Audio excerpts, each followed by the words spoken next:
Vamos prosseguir então com o tema de hoje, que é Theodor Adorno e Cornelius Castoriadis, Dialética e Emancipação. Vamos hoje estabelecermos um diálogo com Castoriadis e Adorno, em específico, e dando uma maior atenção a Cornelius Castoriadis. E não é, vamos dizer, um acaso que o Zizek teve um público bem mais amplo do que hoje para ouvir relacionado ao Castoriadis.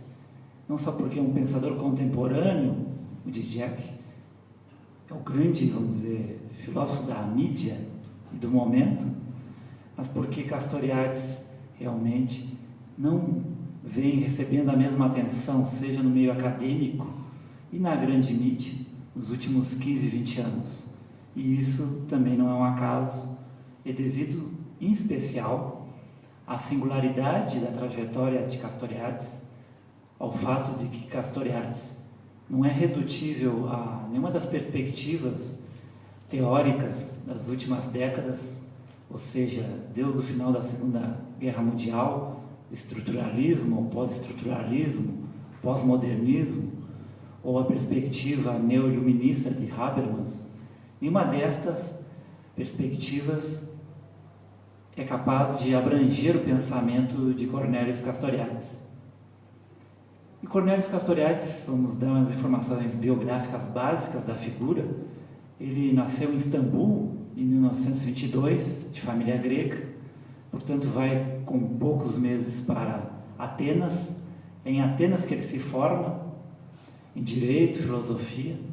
Ele, aos 14, 15 anos, entra para a juventude comunista, mas diante do clima do stalinismo que dominava, no caso, o Partido Comunista Grego, Castoriadis se afasta dessa juventude comunista, do Partido Comunista Grego, e integra um grupo trotskista, que é animado, liderado por uma figura importante da história da esquerda grega, chamado Spyros Stinas. Ali também ele já está frequentando seminários relacionados ao Capital do Marx. E no final da Segunda Guerra Mundial, 1945, o Castoriadis, diante da iminência de ser assassinado, e é isto mesmo, ou seja, como trotskista, como marxista dissidente, ele estava ameaçado diante de uma ordem que havia sido dada pela direção do Partido Comunista Grego de se eliminar, naquele contexto do final da Segunda Guerra, de se eliminar trotskistas, caso do Castoriadis então, e também a ameaça dos fascistas, ele que tinha combatido os nazistas que tinham ocupado a Grécia, a ameaça também fascista da extrema-direita de eliminá-lo. Então ele parte para Paris, com a possibilidade de fazer seu doutorado lá, em 1945, portanto ele tinha 23 anos, ele nasceu em 1922. Chegando em Paris, Castoriadis leva algum tempo em contato com grupos trotskistas da esquerda francesa, e por volta de 1949 ele cria a revista e o grupo Socialismo ou Barbárie, junto com outra grande figura e razoavelmente esquecida do pensamento filosófico e político francês, que é Claude Lefort. Lefort foi discípulo, aluno e discípulo de Merleau-Ponty. O Socialismo ou Barbárie, criado por Castoriadis e Lefort em 49, dura até 65. E se ele inicia com a dissidência do trotskismo francês, esse grupo Socialismo ou Barbárie vai se tornando um núcleo de uma esquerda marxista no início, anticapitalista e radicalmente crítica do socialismo real. O Castoriadis vai, desde a década de 40, da segunda metade da década de 40, começar a elaborar uma crítica às sociedades do socialismo real, tendo como foco central a então União Soviética. E articulado com isto, ele continua desenvolvendo uma crítica às sociedades capitalistas ocidentais. Então, no início da década de 50, Castoriadis ainda é marxista. Ele publica na revista Socialismo Barbárie, no início dos anos 50, textos como A Dinâmica do Capitalismo, onde ele começa a elaborar uma crítica própria ao capitalismo, que já aponta para divergências que vão se aprofundar ao longo da década de 50 e início dos anos 60 com Marx. Final dos anos 50 e início dos anos 60, Castoriadis já está num aprofundamento, numa radicalização de seu distanciamento de Marx e do marxismo. Em 59 e 60 ele publica pela revista Socialismo Barbárie o texto Movimento Revolucionário no Capitalismo Moderno, aonde ele já vai elaborar críticas mais radicais ainda a Marx e ao marxismo. Já começa a se tramar, portanto, o Castoriadis, que vai ficar conhecido internacionalmente como o pensador da autonomia e como um grande crítico à esquerda de Marx e do marxismo. Mas é ao longo do início da década de 60, com alguns textos já de 63, 64, que vão compor uma obra clássica, alguns consideram a grande obra de Castoriadis. Esses textos de 64 vão compor a Instituição Imaginária da Sociedade, que é uma obra publicada na França em 1975. A primeira parte dessa obra, a Instituição Imaginária da Sociedade, que é elaborada por volta de 64 e 65, como eu disse agora, é um balanço provisório do marxismo, aonde ele articula sua crítica radical, filosófico-política à tradição marxista. Os elementos que ele vai trabalhar nesse balanço provisório, a primeira parte da Instituição Imaginária da Sociedade, remetem para uma crítica filosófica e política a Marx, que tem, por um lado, um polo que trama uma crítica centrada no determinismo da elaboração de Marx no Capital, ou seja, Castoriadis vai colocar e afirmar que na principal obra de crítica ao capitalismo de Marx, a obra que Marx deixa incompleta, que publica o primeiro volume em 1867, o Capital, o segundo volume é publicado já sob o comando de Engels, o amigo, e o terceiro Kautsky, que é o responsável pela organização do terceiro volume. Castoriadis, portanto, critica um determinismo economicista no Capital, e segundo ele está em vários momentos da obra de Marx e no conjunto da tradição marxista. Segundo Castoriadis, a luta de classes, e por incrível que pareça, seria a grande ausente do Capital, ou seja, Marx elabora em termos de leis histórico-naturais, aonde observa que há uma dinâmica do capital, e não é à toa que o título é o capital, o título não é o proletariado, não é burguesia. O título então enfatiza e já explicita de certa forma que é o capital e sua lógica, seu desdobramento contraditório, dialético, que é o foco do pensamento de Marx. Castoriadis se contrapõe a isto dizendo de que, na visão dele, Marx, nessa perspectiva determinista, economicista, levaria a pensarmos que há uma tendência a um colapso inelutável do capitalismo. E Marx não levaria em efetiva conta as lutas de classe entre o proletariado e a burguesia e os diferentes conflitos sociais, mas em especial de classe, como o elemento nuclear da dinâmica histórico-social da modernidade capitalista. Esse é um dos elementos da crítica de Castoriadis a Marx. A partir dessa crítica e a partir da ênfase em vários textos da importância da luta de classes e mais amplamente das lutas sociais de outros grupos sociais, como os jovens, e aí ele vai se encontrar com o que ocorre em maio de 68 na França, os movimentos de maio de 68, que abalarão o capitalismo francês, a sociedade francesa de então, ou seja, os movimentos de mulheres, o movimento dos direitos civis dos negros norte-americanos na década de 50 e 60, esses movimentos vão abrir uma nova perspectiva, e Castoriadis vai afirmar se a luta de classes é importante, as outras lutas sociais também são muito importantes e são tão ou mais importantes dependendo da circunstância histórica. Segundo Castoriadis, portanto, já a partir da década de 60 e ainda mais nos anos 70, ele vai aprofundar esta ideia de que há múltiplos sujeitos que questionam diferentes formas de dominação. Se é o proletariado, na sua luta cotidiana, nas fábricas, em diferentes espaços de trabalho, o mundo dos trabalhadores em geral, que vão questionar a dominação do capital. Por outro lado, a luta das mulheres questionando a hierarquia patriarcal, a luta dos jovens contra normas instituídas de forma autoritária por gerações mais velhas, a luta dos negros nos Estados Unidos contra o verdadeiro apartheid que havia no sul dos Estados Unidos.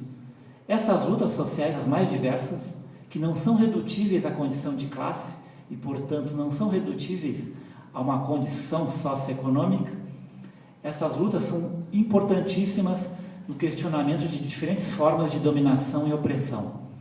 Castoriadis vai trabalhar isso desenvolvendo a noção de autonomia, ou seja, uma noção chave do pensamento político-filosófico de Castoriadis. Há múltiplos sujeitos, há múltiplos grupos oprimidos, não há uma forma só importante de dominação e não há um sujeito principal da emancipação humana.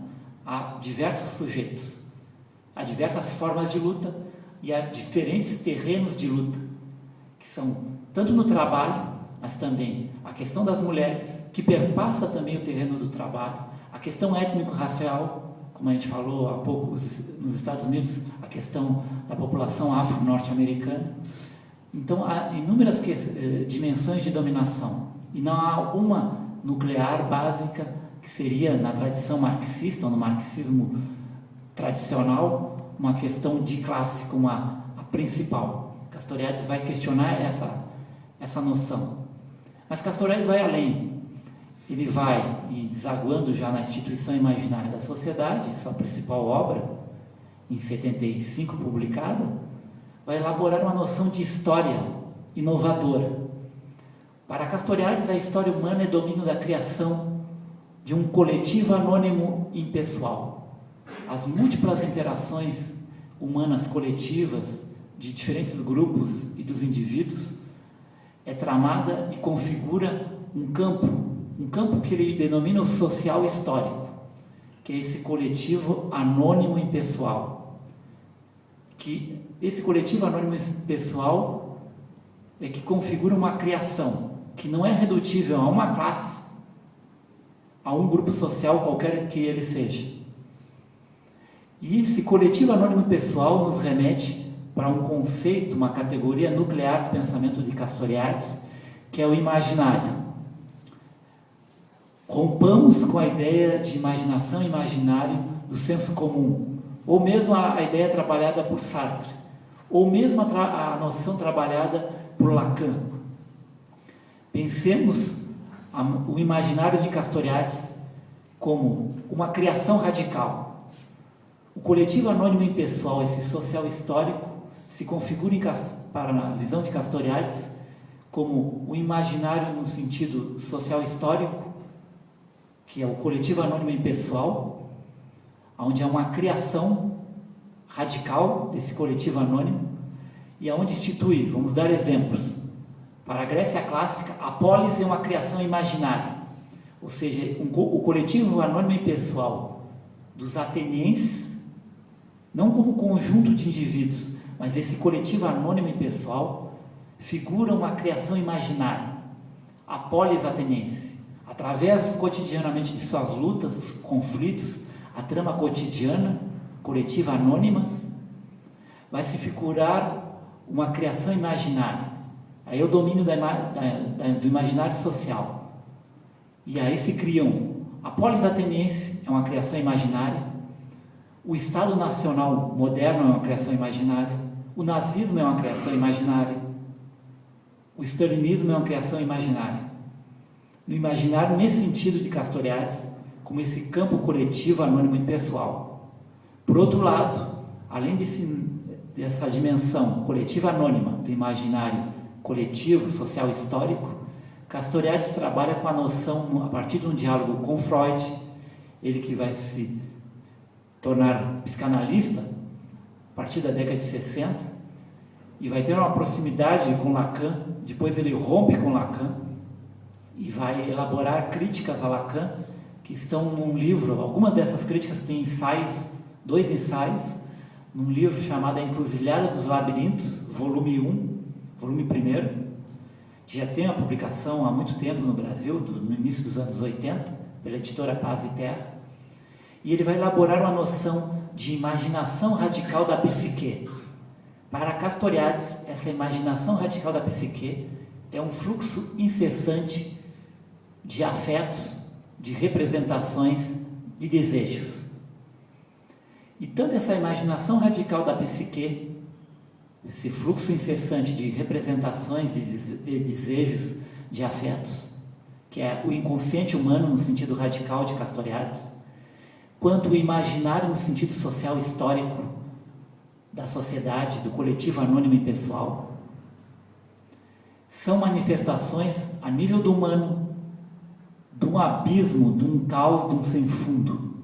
Porque para Castoriadis, e ele diz isso no volume 2 da Encruzilhada dos Labirintos, ele coloca um texto chamado A Instituição da Sociedade e Religião, de que o ser é abismo, é caos, é sem fundo.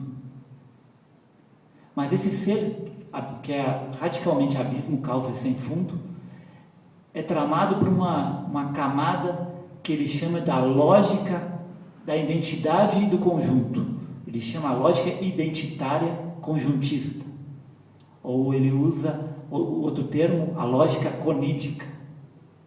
Esse neologismo de Castoriadis, e através dele, ele aponta uma dimensão que existe em todas as realidades, ou seja, no universo, na natureza, na dimensão, a psique tem que se deparar com essa dimensão também, na dimensão da realidade histórico-social, do imaginário histórico-social, há uma dimensão de determinidade, portanto, de identidade, de conjunto, que remete, claro, para a dimensão da matemática.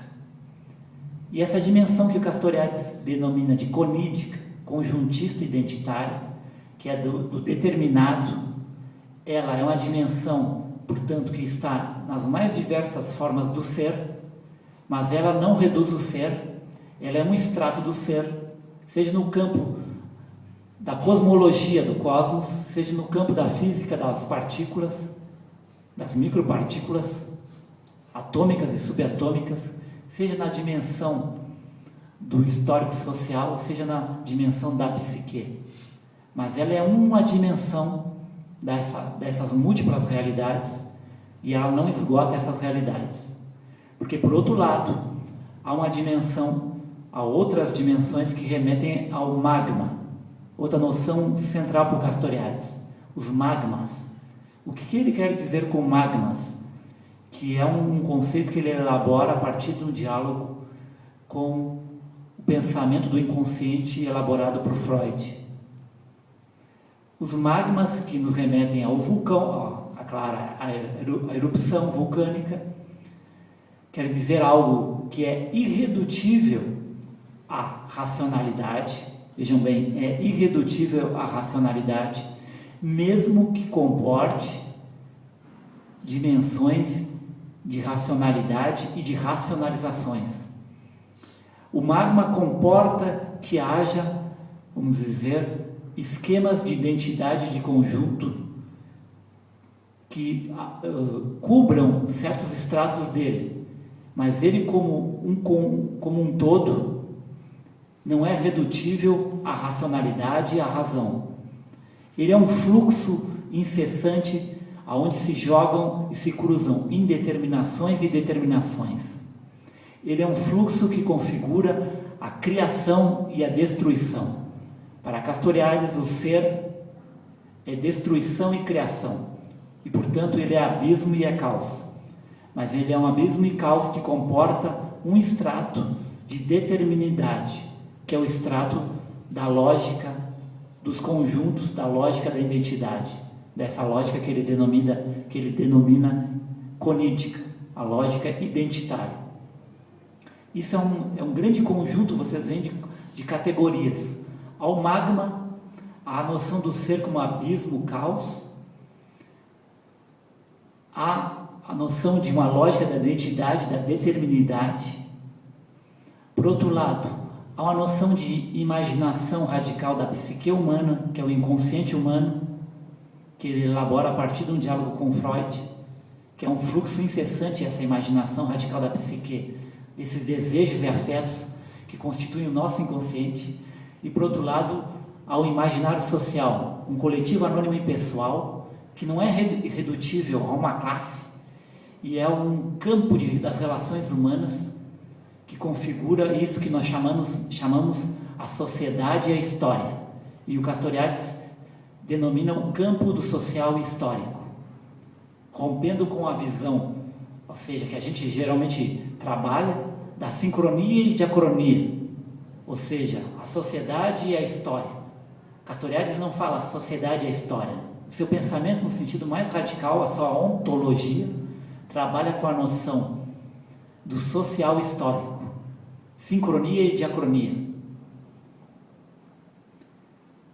Mas Castoriadis, portanto, afirma a partir daí que o domínio do social e histórico é criação humana, que não existe leis da história racionais por trás da realidade histórico-social que é a criação humana, que não existe Deus ou deuses por trás de nós fazendo a história humana.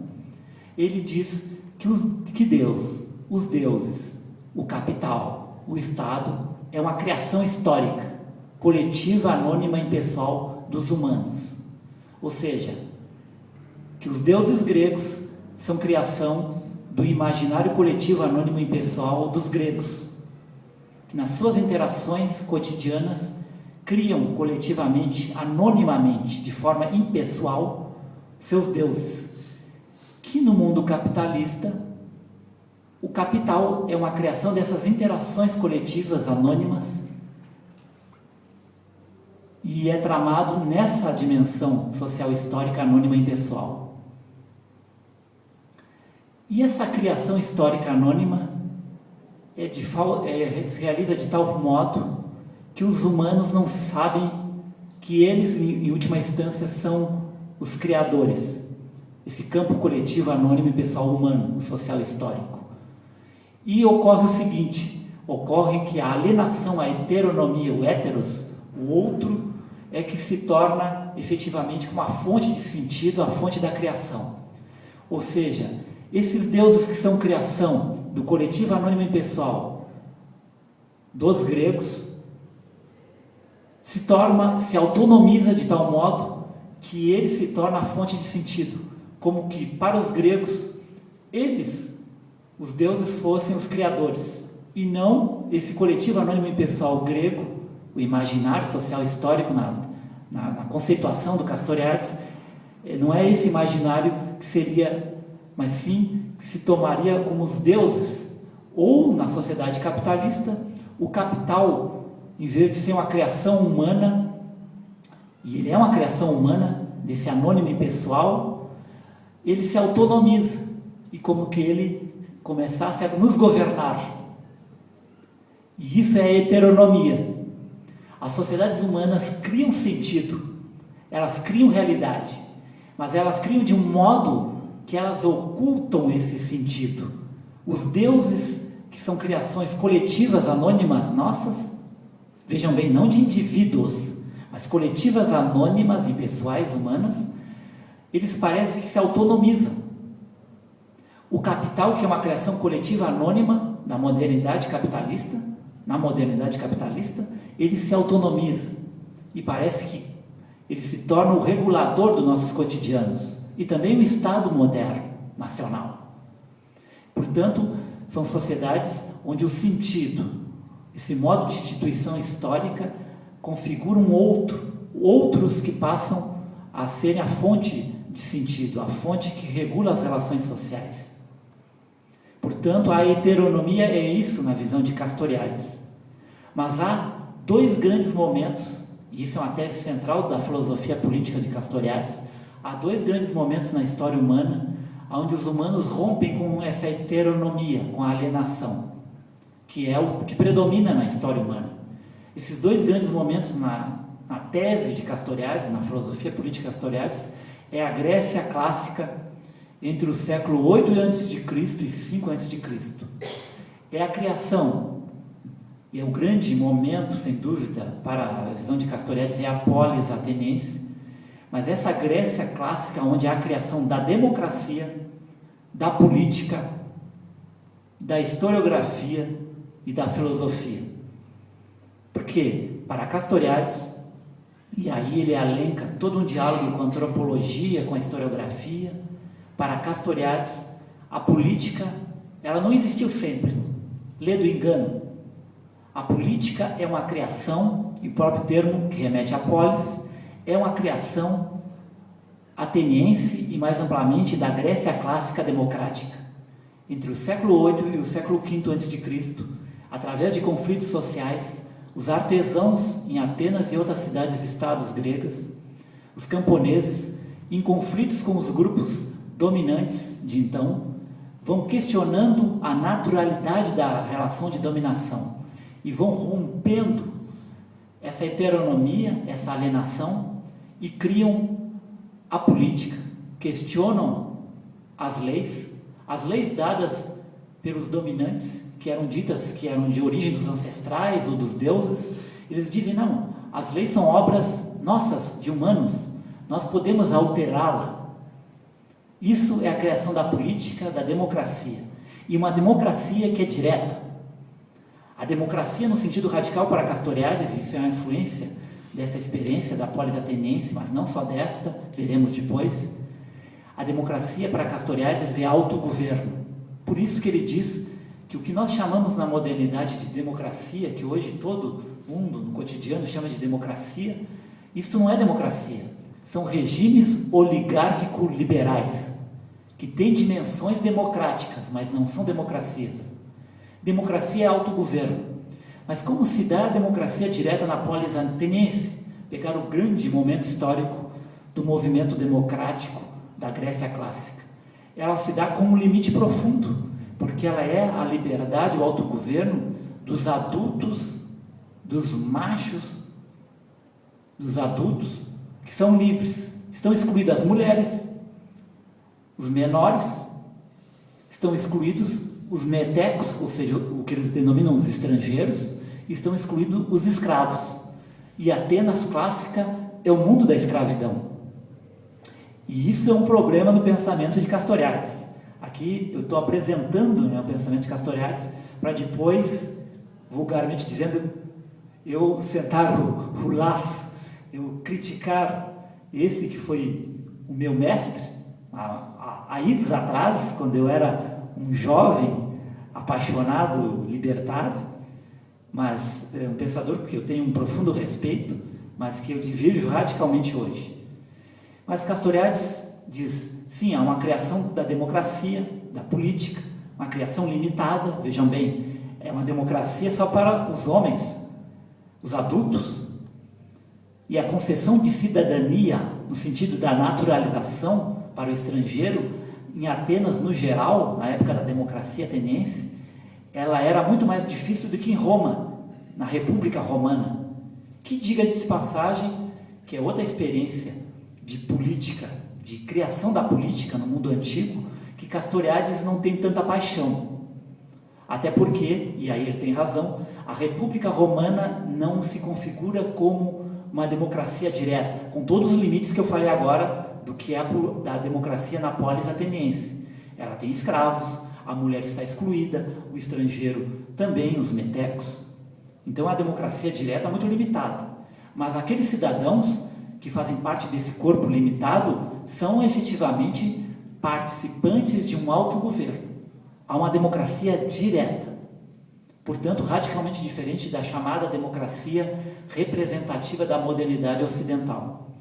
A República Romana é uma república oligárquica. Há conflito de classe entre a plebe, o povo em geral, e os patrícios, o grupo dominante.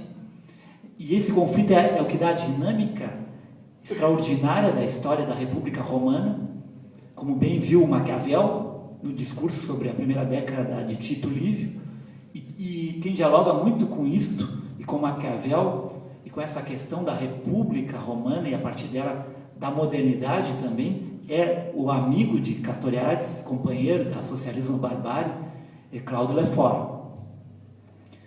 Mas Castoriadis, a partir dessa enunciação da criação, do rompimento da heteronomia que marca as sociedades humanas em geral, com a criação na polis grega clássica, em especial em Atenas, da democracia e da política, também fala da filosofia, da historiografia, que surgem no mundo ocidental a partir da Grécia clássica. E o que representa a criação da filosofia? Antes de Platão, os pré-socráticos, representa que rompemos com o mundo dos profetas, dos mestres da verdade da Grécia arcaica, da Grécia homérica, como se diz, e a verdade é configurada num espaço de disputa entre cidadãos, tanto no debate das opiniões, das doxas, para determinar e para discutir as leis, as normas em comum que a gente vai viver, como no debate da interrogação sobre a realidade do mundo, as estrelas, o cosmos, como a realidade histórica humana. Então, é nessa Grécia clássica que surge a filosofia. E ela é criada duas vezes, em dois grandes movimentos na visão de Castoriadis, que eu acho que é correta. Em no momento anterior a Platão, anterior a Sócrates, um momento de movimento selvagem, vários pensadores, num espaço público de discussão, porque é uma noção muito importante para os gregos, não é só a igualdade perante a lei, a isonomia, mas é a possibilidade de igualdade de direito da expressão, de colocar sua visão através da locução, a exegoria. E a filosofia tem a ver com essa configuração de um espaço público, onde diferentes pensadores e os cidadãos comuns também vão participar de algum modo, vão configurar um espaço de trocas de visões e elaboração de teorias sobre o mundo, o cosmos e sobre a própria polis. Os deuses, o que são os deuses? O que é a realidade? Mas haverá um outro grande momento. Se Sócrates é, segundo Castoriadis, e a boa historiografia da Grécia clássica, Jean-Pierre Vernant, Pierre Vidal-Naquet, Moses Farley e outros autores, se Sócrates é um filósofo cidadão, aquele outro que vai reinventar a filosofia, ela vai ser reinventada, depois da primeira criação vai ter essa recriação, é um filósofo que vai, a partir também do trauma, que é a morte, a condenação pela polis ateniense, a morte de ingerindo cicuta, é condenado Sócrates. O discípulo de Sócrates, que vai reinventar a filosofia, vai ser um filósofo que vai se apartar, não é mais um filósofo cidadão, é um filósofo que vai querer ser um filósofo como quase retomando aquela ideia do mestre da verdade. Ele vai defender a episteme, um discurso que tem a verdade e não é a doxa, as opiniões, mas há uma verdade acima do movimento coletivo dos humanos, da polis. Esse discípulo de Sócrates que vai reinventar a filosofia, Platão. Difícil diminuir ou mesmo aumentar a importância de Platão no pensamento ocidental. De certa forma, todos que passam pela filosofia são filhos dele. E filhos daquele que é seu grande discípulo, daquele que faz parte de um diálogo extraordinário com ele, que é Aristóteles, o estagirita. Aí, portanto, com Platão e com um desenvolvimento próprio e singular com Aristóteles, uma reinvenção da filosofia, mas uma filosofia que vai se distanciar da política. É uma filosofia que já não é um cidadão, mas é uma filosofia que não gosta da democracia. Platão é um adversário, para não dizer um inimigo da polis democrática. E será Aristóteles que vai ser aquele que vai elaborar um pensamento capaz de parcialmente dialogar com a experiência democrática ateniense. Parcialmente. já que seu mestre é o grande adversário da polis. Portanto, aí nós temos a criação da política, da democracia na Grécia clássica, da filosofia, que eu estou passando rapidamente, como Castoriadis pensa, e da historiografia, com um grande nome de Heródoto, e depois Tucídides. Mas a experiência da Roma republicana e depois há séculos e séculos de heteronomia. Para Castoriadis, o cristianismo é uma nova criação histórica, claro, estamos diante de uma criação de um Deus, uma herança do judaísmo, mas uma inovação a partir do judaísmo, e de um diálogo também com todo o arsenal da cultura greco-romana. Há uma criação extraordinária desse Deus que se faz homem. É uma criação extraordinária, mas como conjunto histórico-civilizatório, o cristianismo é para Castoriadis a expressão da heteronomia, ou seja, da alienação. A grande criação que vai romper, depois da Grécia clássica e da Roma republicana, que vai romper com a heteronomia dominante nas formas sociais humanas, é sem dúvida a modernidade. É esse mundo onde se, por um lado, vai construindo-se a partir do século XIV e XV o capitalismo, com inúmeras metamorfoses sociopolíticas e econômicas, culturais, ideológicas, mas principalmente é que vai surgir a aventura da democracia moderna. E essa aventura da democracia moderna para Castoriadis tem duas grandes dimensões, na verdade, que em certos textos Castoriadis explicita, mas em outros ele está explícito no pensamento dele. Quais são essas duas dimensões da modernidade ocidental que se relacionam com o capitalismo? É que a democracia vai se configurar e vai tomar forma, em especial nos séculos XIX e XX, conjugada com o Estado Nacional moderno.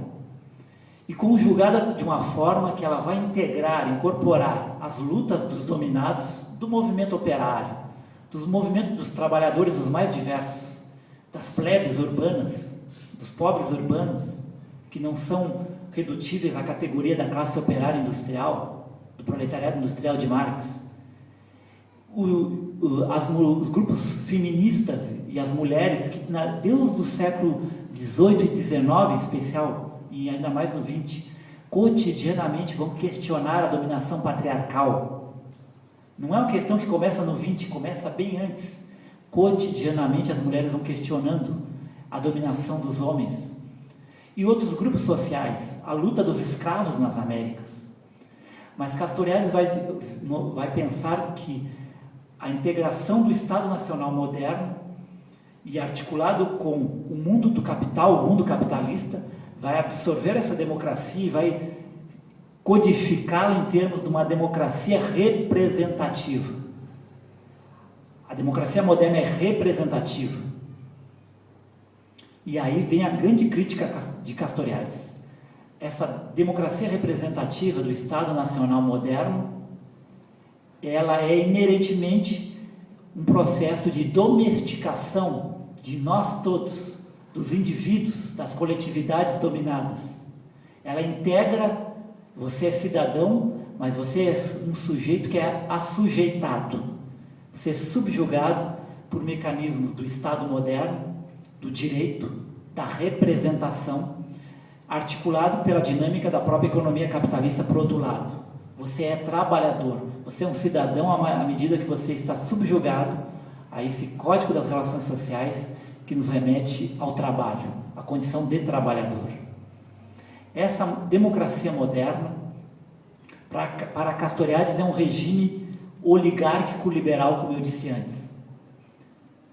Mas, por outro lado, há uma democracia selvagem, há um projeto, ele chama o projeto da autonomia, que é o projeto democrático revolucionário, que vem de modo mais radical, desde a Revolução Inglesa da década de 40 do século XVII, mas de forma mais plena e intensa, desde a Revolução Norte-Americana, da Independência, 1776 em diante, da Revolução Francesa de 1789, domingo, é o 14 de julho, a data da queda da Bastilha, portanto, uma data símbolo desse imaginário revolucionário. E a partir dessas revoluções, o movimento operário socialista, comunista, na sua vertente, tanto anarquista, como também na sua vertente que terá o peso do marxismo na segunda metade do XIX e na primeira metade, em especial, do século XX. Portanto, há um movimento revolucionário que os trabalhadores de início, e não é a classe operária industrial que se configura plenamente na Europa, na verdade, a partir da década de 30 e 40, em especial na Inglaterra e depois na França e Bélgica, do século XIX, portanto, década de 30 e 40 do século XIX, mas é uma plebe urbana, são trabalhadores urbanos em geral, diferentes categorias, que vão iniciar e vão criar esse projeto democrático revolucionário que Castoriadis denomina autonomia, o projeto da autonomia, o projeto da emancipação humana. Castoriadis entende esse projeto como como algo que visa uma sociedade sem dominantes e dominados, sem Estado, onde os humanos criem formas coletivas de autogoverno, que aliás criaram formas que foram derrotadas. Na Revolução Francesa, as seções parisienses, que a pensadora judia-alemã Hannah Arendt fala sobre essas seções no seu livro sobre a Revolução. Na Revolução Russa de 1905 e a de 17, os conselhos, os sovietes, antes de serem, em 17, antes de serem controlados, subjugados e destruídos pela ditadura, em 17, do Partido Bolchevique, do núcleo bolchevique, depois do Partido Comunista na União Soviética. Então, portanto, formas de autogoverno, de democracia direta. Isso é o núcleo do que Castoriadis diz, de um projeto democrático revolucionário. A autonomia, a sociedade autônoma é uma sociedade, e a máxima de Castoriadis: nós somos aqueles cuja lei principal é que nós mesmos nos damos as leis. Não é Deus, não é os deuses, não é a igreja, não é o Estado moderno, nenhum Estado, não é o capital que dita o modo como a gente deve viver. Somos nós que, em inúmeras instâncias, de forma explícita ou implícita, e a política é um domínio das discussões que explicitam, e nós determinamos as normas, as regras do nosso viver em comum. Portanto, para Castoriadis, jamais poderíamos definir o mundo que vivemos, ocidental, contemporâneo, como democrático. Castoriadis diria que vocês vivem num conformismo tal que confundiram a democracia como liberdade de todos e de cada um, como autogoverno, com algo que na verdade é um regime político-social que é oligárquico, que existem camadas, uma fração dessa camada é eleita, os políticos profissionais, os representantes, a outra nem é eleita, ou seja, são os dispositivos do Estado moderno que burocraticamente nos controla e gestiona o cotidiano, e por outro lado a lógica anônima do próprio capital, da rede das relações capitalistas, que cotidianamente define o modo como vivemos. E uma sociedade livre não vai ser determinada pelo capital ou por deuses e nem pelo Estado. Mas qual o problema, enfim, dessas elaborações de Castoriadis? Um dos que podemos levantar é que Castoriadis chega e diz: não, a autonomia, o projeto da autonomia teve dois grandes momentos, as grandes rupturas, a Grécia clássica e a modernidade, com o projeto democrático revolucionário. Claro que eles se expressam de forma diferente, mas a autonomia tem esses dois movimentos históricos, a Grécia clássica e a modernidade. Esse é um erro de Castoriadis. Por que um erro de Castoriadis? Porque o que ocorre na Grécia clássica é a criação da política e da democracia, mas não do projeto da autonomia. O projeto da emancipação humana, efetivamente, é uma criação do mundo ocidental, mas de um mundo ocidental específico e misturado. E aí eu vou já elaborar, colocar uma tese, um conjunto de ideias filosófico-políticas que são criação minha, portanto, não cobrem de Castoriadis, cobrem de mim. Ou seja, O projeto democrático revolucionário, o projeto da emancipação humana, que Castoriadis denomina autonomia, é a criação do mundo atlântico. O que é o mundo atlântico? O mundo atlântico é o mundo que é filho da conjunção da expansão do capitalismo, desde o século XV e XVI, e acoplado com essa expansão, onde se disseminam relações de trabalho que não são escravas e começa a entrar em crise a própria servidão na Europa Ocidental, nas Américas se expande a partir do século XVI e XVII a escravidão.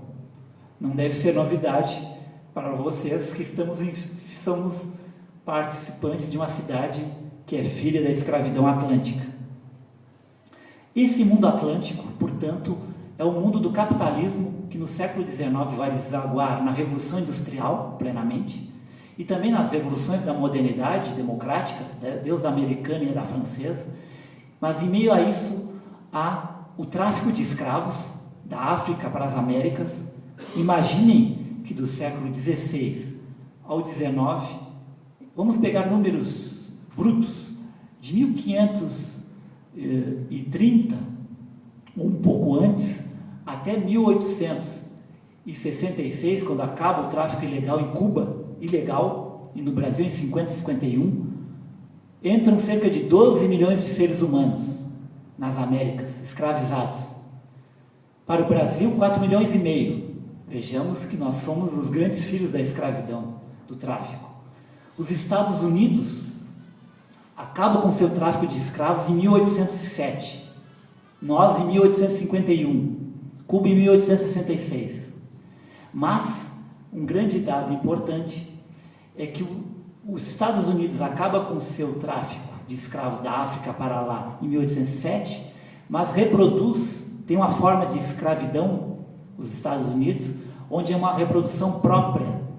Então, quando ocorre a Guerra Civil da Secessão, que é de 1861 a 1865, o maior contingente de escravos da América é o norte-americano, o segundo é o brasileiro. Pensem bem que a democracia, a república norte-americana, ela é baseada, em boa parte, numa realidade histórico-social escravista. Os pais da pátria norte-americana, que a Hannah Arendt cita na República, com Thomas Jefferson como pensador político importante, ele era um escravocrata. Ele teve filhos com uma escrava. Ele foi pai de filhos dele com uma escrava. Ele teve. George Washington, primeiro presidente dos Estados Unidos da América, também era senhor de escravos. E vários outros, dos chamados pais da pátria norte-americana. Então, surge com esse mundo atlântico, o mundo do capitalismo e o mundo também da escravidão nas Américas e do tráfico de escravos da África para as Américas, nesse montante enorme, surge um fluxo de pessoas, de mercadorias de tal monta que imaginem que vai ser imposto a essas pessoas escravizadas e outros que não vêm como escravos.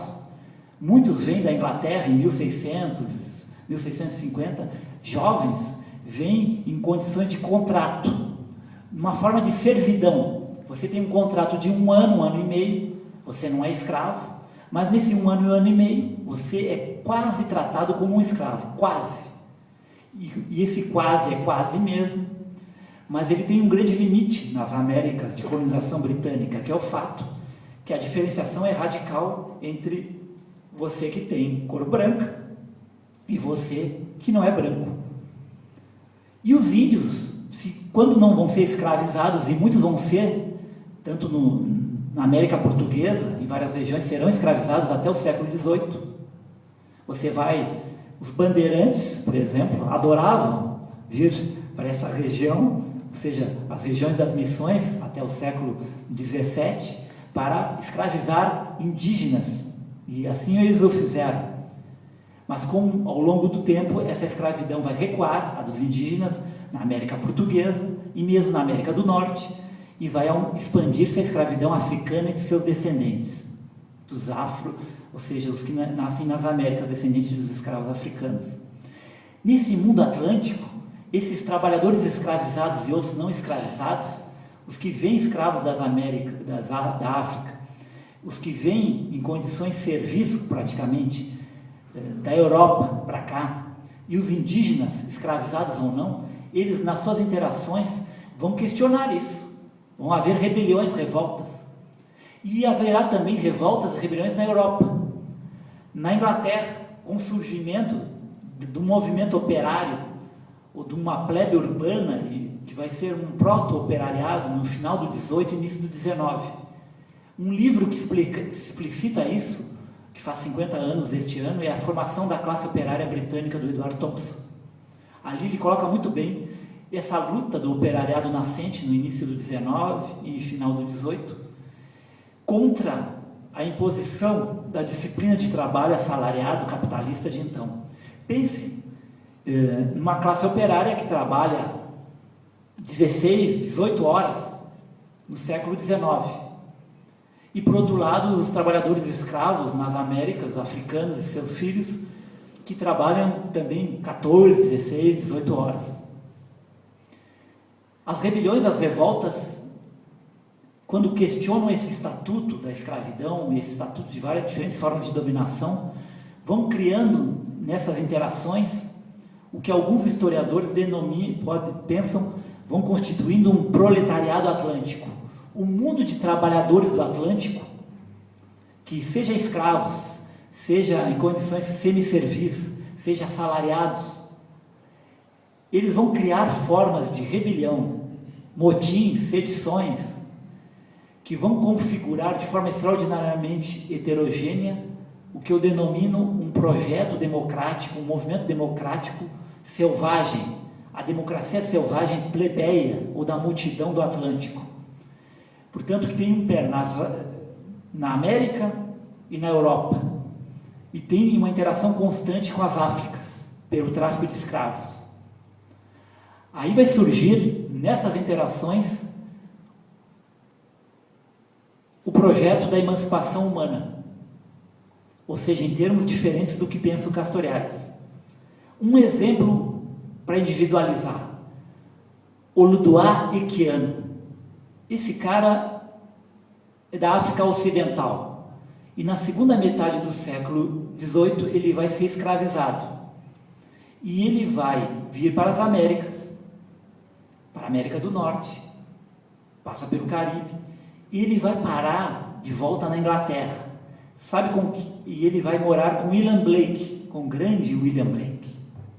Vai morar na mesma casa com William Blake e sua companheira. William Blake tinha relações e conexões com o movimento democrático radical dessa plebe, desse operariado que vai surgindo no final do 18. Esse cara, o Oludoa Equiano, vai ser um articulador de uma sociedade que é uma das primeiras formas de organização do movimento operário inglês, da plebe radical inglesa, no final do 18, que é chamada Sociedade Londrina de Correspondência, SLC. A Sociedade Londrina de Correspondência é uma forma de democracia radical direta, onde se reuniam artesãos, operários, que recém estava começando a surgir o que a gente pode chamar um operariado, se reuniam e não havia dirigentes e dirigidos. Eles se reuniam, um era relator e discutiam em igualdade, emitindo opiniões sobre problemas em comum. Ela vai ser uma forma de organização desse operariado insurgente que começa a surgir na Inglaterra, em Londres, e comunicando-se com outras sociedades do operariado e da plebe urbana da Inglaterra, de outras cidades, como Liverpool, Sheffield e outras. E um dos articuladores dessas comunicações vai ser o Oludoa Equiano, um africano que foi escravizado. Ou seja, é o que os historiadores, como Peter Linebaugh e outros, Marcus Rideker, chamam do bumerangue africano. Um escravizado vai da África Ocidental, Oludoa Equiano, ele vem para as Américas como escravizado, ele consegue a liberdade, ele vai para Londres, e numa Londres que é cheia de ex-escravos, de uma população africana sediada em Londres, ele vai participar de um movimento radical que vai começar a surgir, que vai ser a origem do movimento operário inglês, o primeiro do mundo, e que no início, nos seus primórdios, se articula de forma radicalmente democrática, sem dirigentes e dirigidos, sem um esquema burocrático. E mais, eles vão lutar, muitos desses e outros, no final do 18 e início do 19, não só contra a exploração e expansão da Revolução Industrial Capitalista, eles vão lutar contra o tráfico de escravos, que vai ser abolido na Inglaterra, nos domínios da Grã-Bretanha, do Império Britânico, em 1807, e vão lutar contra a escravidão em geral. Vejam bem, isso é um marco, mas terá outro momento que levará a um retrocesso disso e um certo rompimento, que é a Revolução Haitiana. Nós falamos muito, quando falamos do projeto revolucionário, a Revolução Americana, a francesa, no final do 18, mas a Revolução Haitiana é feita por escravos. A grande revolução de escravos vitoriosa na história. Esse é um dos mais importantes eventos e esquecidos pela filosofia ocidental, pelo pensamento político acadêmico ocidental, a Revolução Haitiana. De 1791, quando começa a revolta dos escravos, e a sua vitória configurando o Estado haitiano em 1804,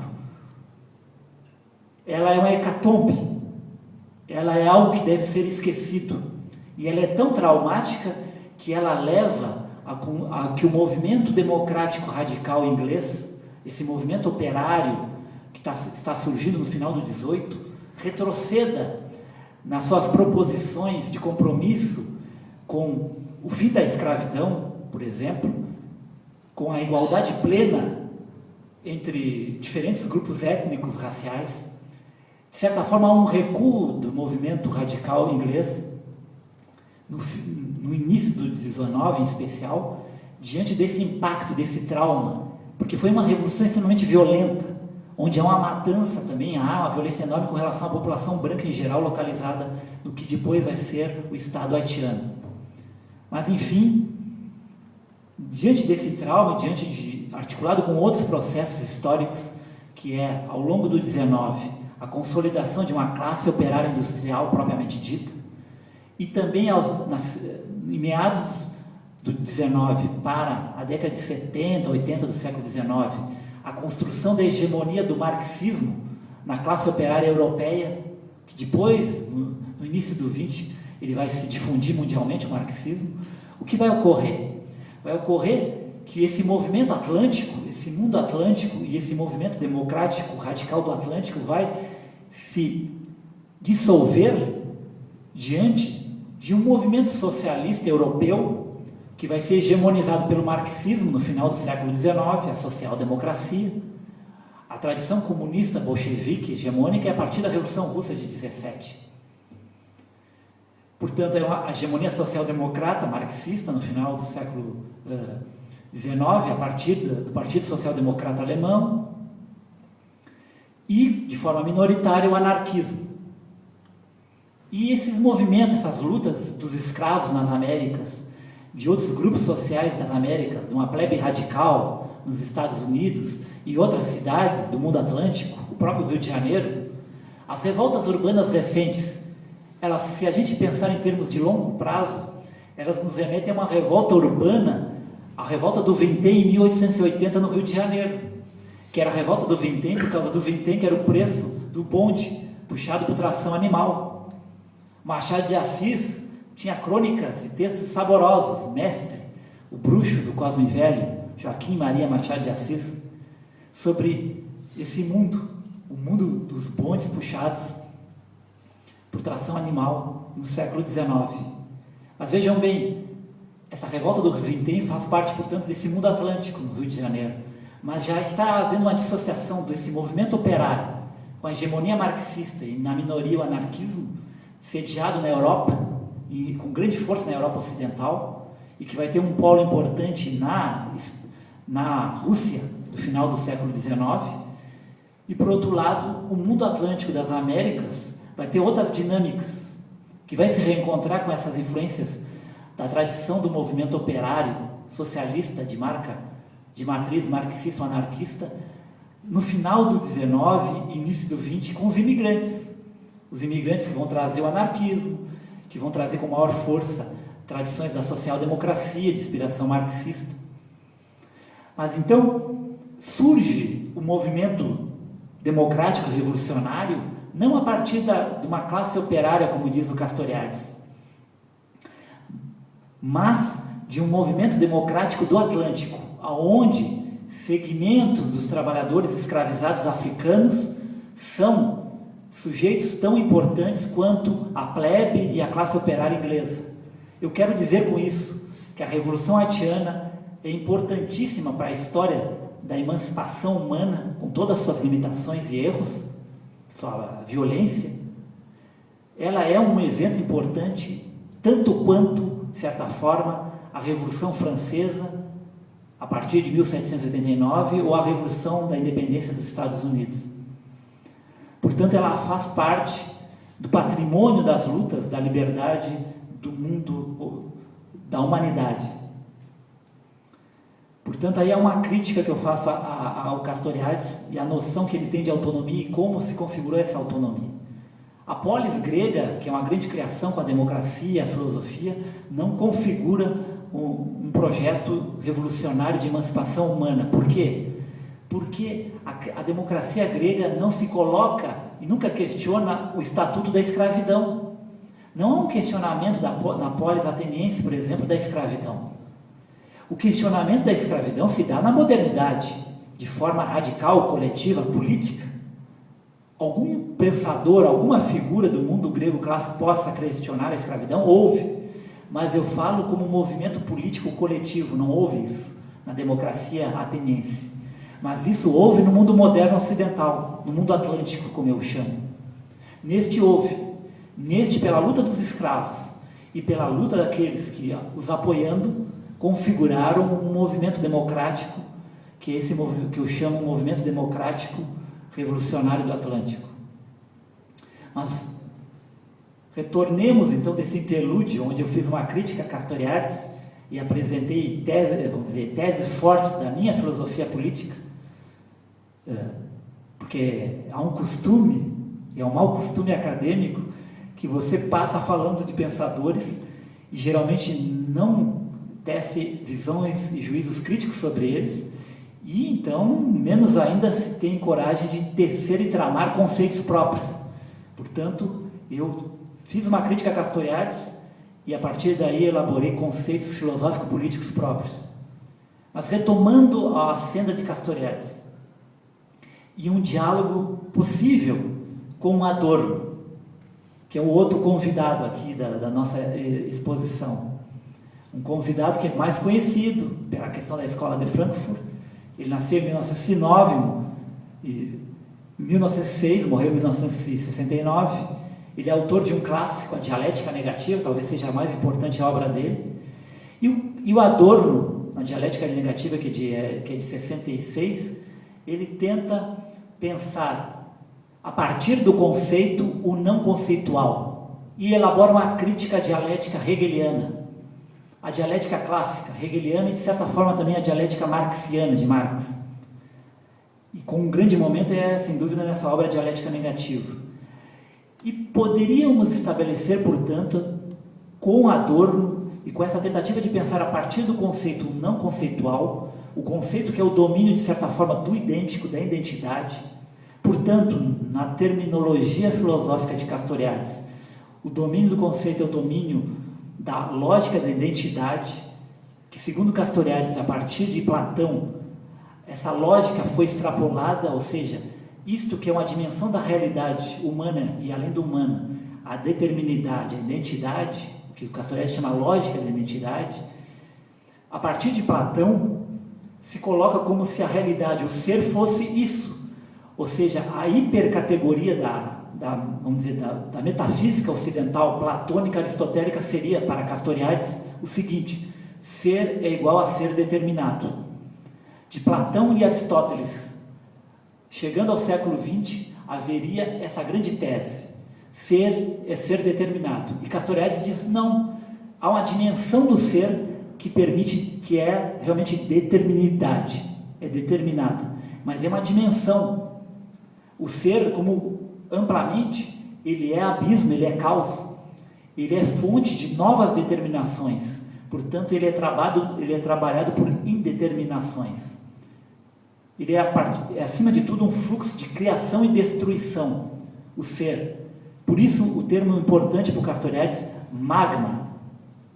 Ele define o seguinte, quando ele vai pensar o domínio do histórico social, ele fala: a história é configurada a partir de um conjunto que é um magma de significações imaginárias sociais. O que quer dizer isso? O magma é isso, que é uma configuração de relações que permitem uma dimensão de determinação, mas não é redutível à determinação e não é redutível à racionalidade.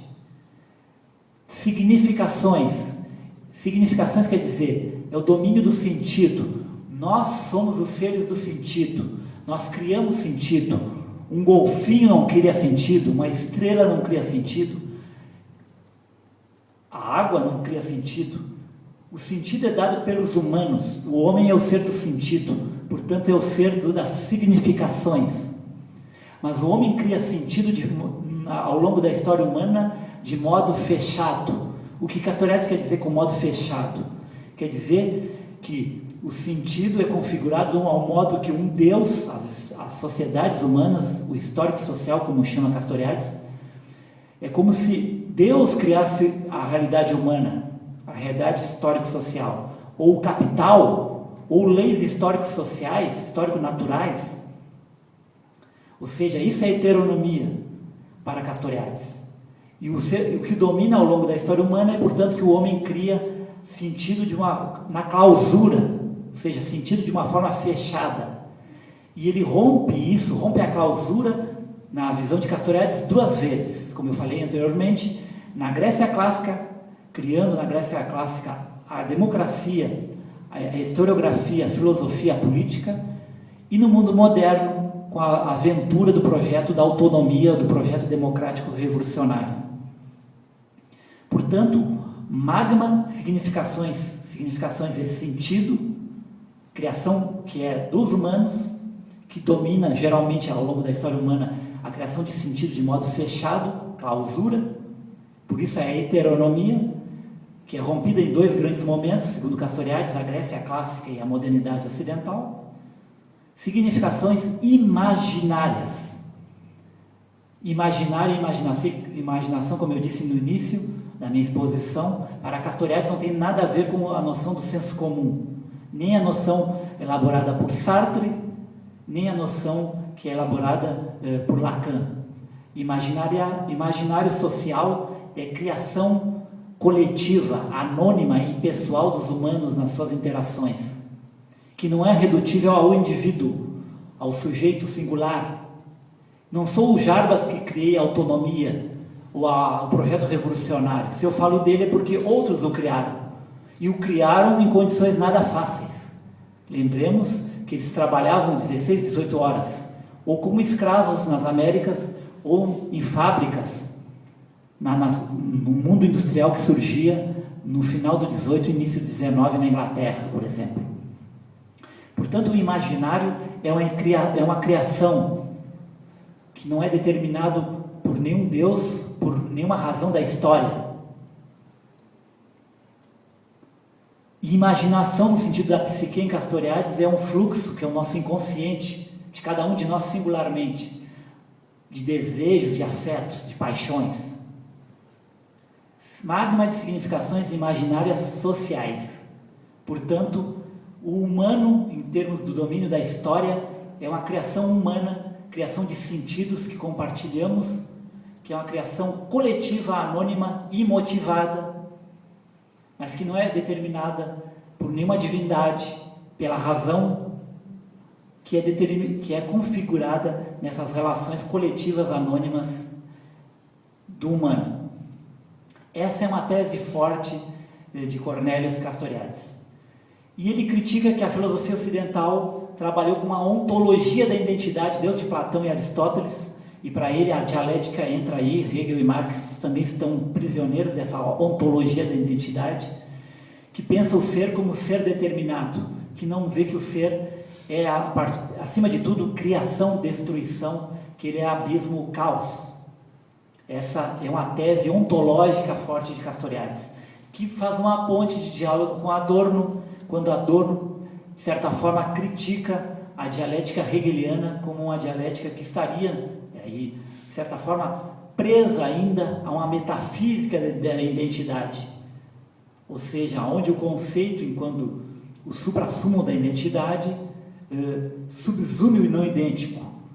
E a dialética negativa na proposição do livro, do pensamento de Adorno, é pensar o não conceitual, o não idêntico, a partir do conceitual. E isso que é a dialética negativa, numa síntese simplificadora radical de algo que é de uma complexidade enorme, que foi já lançado no Brasil, né, há alguns anos pela Zahar, o clássico do Adorno, a grande obra Dialética Negativa. E a Instituição Imaginária já foi lançada antes, como vocês veem, está sem capa. Portanto, é prova de que realmente eu era discípulo de Cornelius Castoriadis, que as capas de tanto ler e reler caíram. Eu fiz uma síntese extraordinária, que aqui eu concluo, de um pensamento complexo, que me tomou, e eu tirei espaço, na verdade, fiz uma opção, porque o Adorno é muito mais conhecido. O Adorno faz parte do conjunto extraordinário da Escola de Frankfurt, Benjamin, Marcuse, Erich Fromm, autores extremamente importantes, mas eu coloquei em segundo plano Adorno, diante de um autor que realmente é muito pouco falado hoje, diante de Deleuze e Foucault, é totalmente ocultada a importância de Castoriadis, que, ao meu ver, é um dos maiores pensadores do século XX, da grandeza desses que eu falei, Foucault, Deleuze, Derrida, ou Heidegger, Wittgenstein, né, da primeira metade, Merleau-Ponty, Sartre. Castoriadis é dessa altura e é provavelmente, e aí eu colocaria, o grande pensador da liberdade, da emancipação humana no século XX. Ele é o grande pensador do projeto democrático revolucionário, com todos os equívocos que eu apontei no século XX. Portanto, como ele dizia, o Castoriadis, se a gente quer homenagear um pensador, tem que se discutir a fundo suas ideias, mesmo para criticá-las. E foi o que eu fiz de forma limitada, precária e provisória, porque é um pensamento de uma enorme complexidade e que merece profundo respeito. Foi meu tributo a Cornelius Castoriadis e, em menor medida, também a Theodor Adorno, grandes pensadores da emancipação, da liberdade. Obrigado.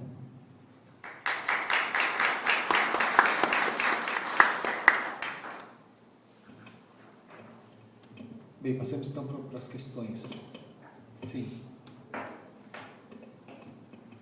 Tem uma questão, você falou de algumas experiências que são mais próximas da democracia direta, da Revolução Francesa, da Revolução Bolchevique, da Revolução Russa de 17, e eu me lembrei da Guerra Civil Espanhola também, que foi talvez o exemplo máximo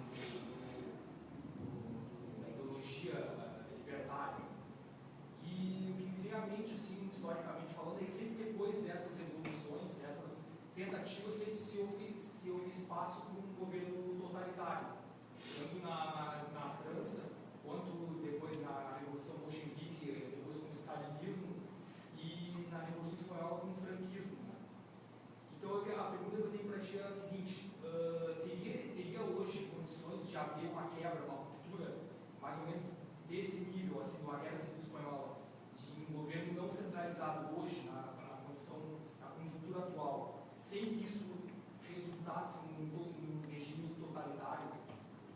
Essa é uma... Teria condições, contexto histórico, para haver uma quebra, uma ruptura brusca, como a ideologia anarquista prega, né?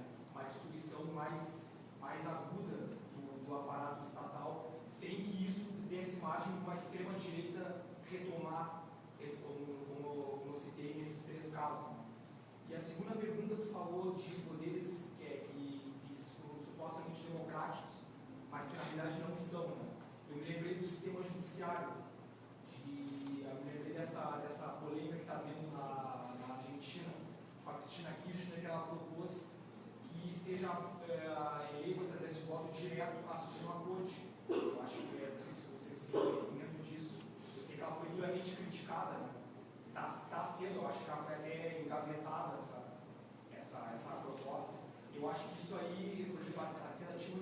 democratização do judiciário, eu acho que seria, talvez, tentar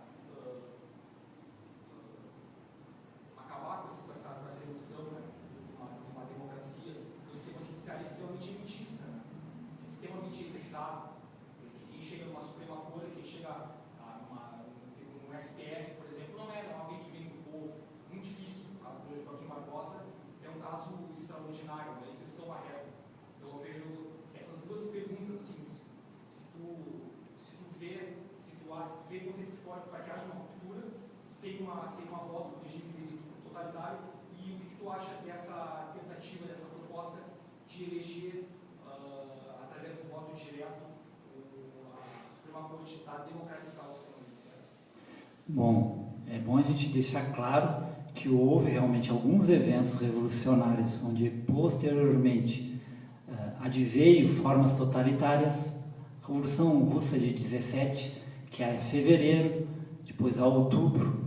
Em outubro há um golpe bolchevique e todas as formas de autogoverno, os sovietes, as comissões de operários, formas de autogoverno de camponeses, todas são subjugadas pela que vai se configurar a ditadura bolchevique sob o comando de Lenin e Trotsky. Não esqueçamos disso. O problema não surge com Stalin.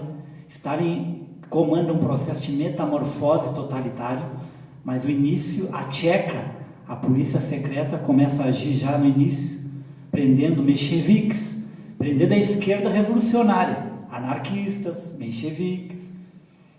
Bom, mas há processos revolucionários, como a questão da própria Revolução Francesa, do final do século XVIII, a Comuna de Paris, que foi derrotada, e que essas derrotas revolucionárias não advêm a partir daí formas sociais totalitárias.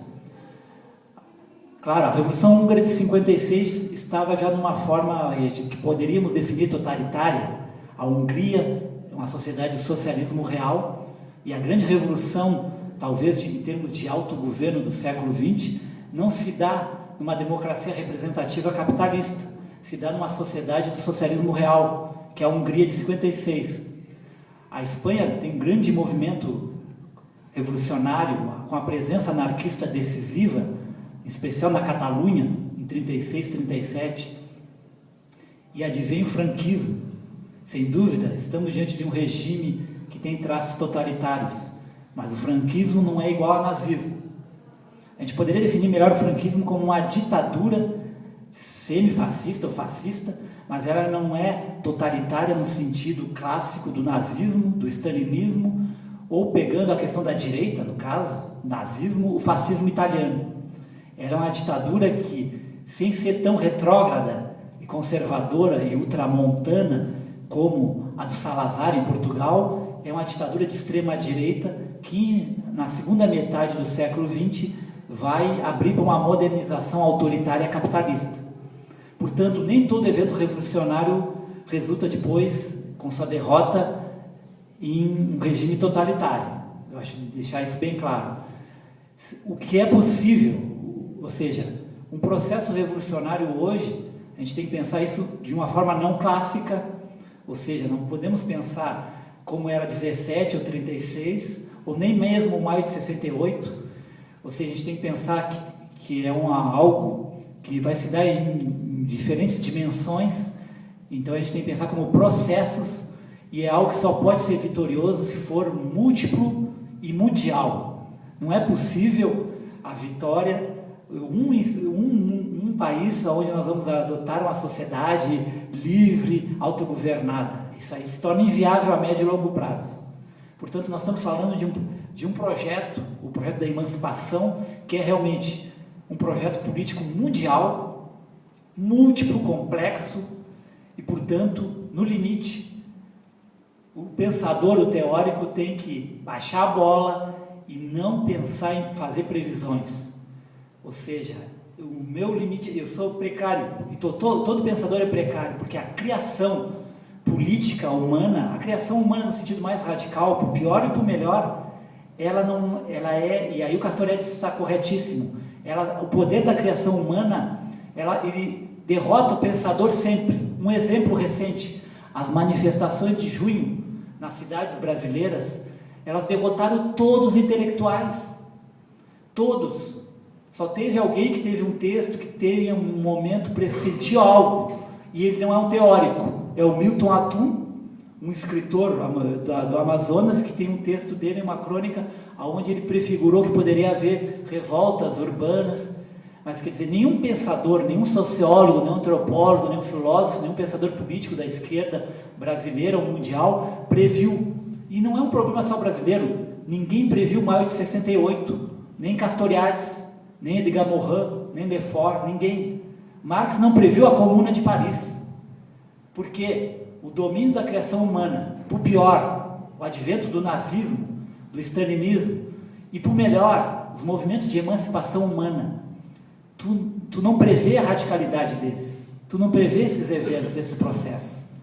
Tu pode analisar que há algumas condições necessárias que podem, ao longo prazo, resultar em tal e tal fato, tal e tal processo histórico. Mas a história é domínio da criação humana. Essa lição de Castoriadis é central. O que isso implica? Implica na nossa, e na minha, especialmente como pensador, modéstia. Eu não sei mais do que o domínio do humano. Portanto, os meus juízos políticos são da doxa, menos. Às vezes isso é bom até para pensadores como o brilhante esloveno Slavoj Žižek, ou Žižek. Menos. O domínio da capacidade da previsão dos pensadores é a elucidação com relação ao passado. Tu analisa o Slavoj, quando ele fala, tu vê que ele é apaixonado pelos jacobinos, pela tradição jacobina da Revolução Francesa. Qual é essa tradição? Um grupo dirigente que controla o movimento revolucionário. O núcleo do processo revolucionário não é o autogoverno, a autonomia. Tanto que o Zizek, ontem, na entrevista no Roda Viva, ele esnoba a democracia direta. Ele diz, eu quero um Estado forte. Esse é o meu projeto anticapitalista. Eu não tenho, estou resumindo, sintetizando, simplificando, mas ele próprio simplifica suas colocações. Ou seja, ele é um herdeiro da tradição jacobina. Então ele é de uma tradição que é avessa à minha, e é de Castoriadis, que é a tradição libertária, no sentido não exclusivo anarquista, num sentido amplo, onde o projeto democrático revolucionário é a emancipação feita pelos indivíduos e pelas coletividades dominadas e oprimidas. Não há um grupo, os jacobinos, os bolcheviques, ninguém vai nos dirigir. No momento que alguém vai nos dirigir, essa revolução está morta, no sentido da emancipação. Ou nós vamos nos libertarmos, ou ninguém vai nos libertar. Não há receita, e a receita não está do passado. Nós devemos elucidar e dialogar com as revoluções e os movimentos do passado, sim, mas a Comuna de Paris, o maio de 68, a revolta do Vintém, em 1880, no Rio, ela não pode ser fonte de inspiração para mim, para nós que estamos em 2013. Nós temos que dialogarmos com as nossas experiências. E nós estamos num domínio movediço. A realidade histórica atual é movediça. Portanto, como vai se dar a revolução? Eu posso dizer, como eu disse agora há pouco, se ela não se der mundialmente, os processos emancipatórios eles não têm futuro. Mas eu posso até nisso errar. Eu estou me arriscando, porque pode ocorrer num país, numa região, se espalhar, e aí levar um tempo para se tornar realmente mundial. Na última instância, o domínio da ação humana é o da incerteza, da indeterminação, porque nós humanos somos o domínio coletivo anônimo que cria novas determinações.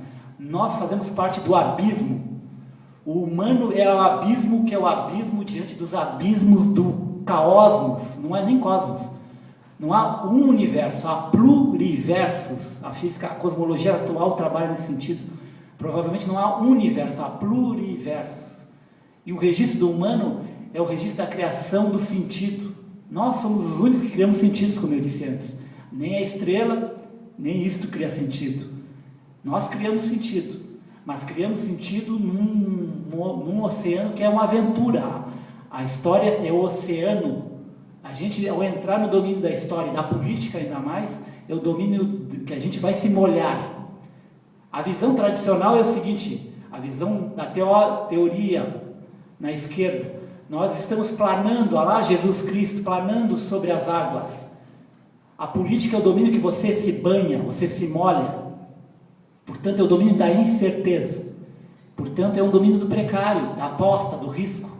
Quanto à segunda pergunta, essas propostas de democratização nesse nível são interessantes. Pode haver até outras, mas vejamos bem, elas são muito precárias. A gente tem que pensar em termos de reformas. Vejam bem, eu falei muito de emancipação desde a primeira palestra. Isso não quer dizer, e eu posso ter deixado a entender, e provavelmente deixei, que não seja importante, a partir do aqui e agora, que defendamos o programa de reformas radicais dentro dessa democracia representativa capitalista. Claro que as reformas são indispensáveis.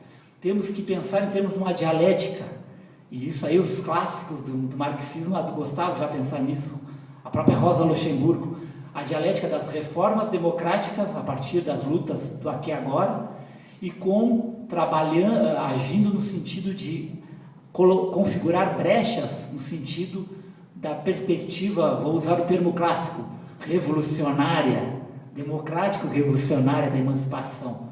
Mas a emancipação tem esse momento do prosaico, das lutas cotidianas, como foram essas lutas pela questão de diminuir a tarifa do transporte público.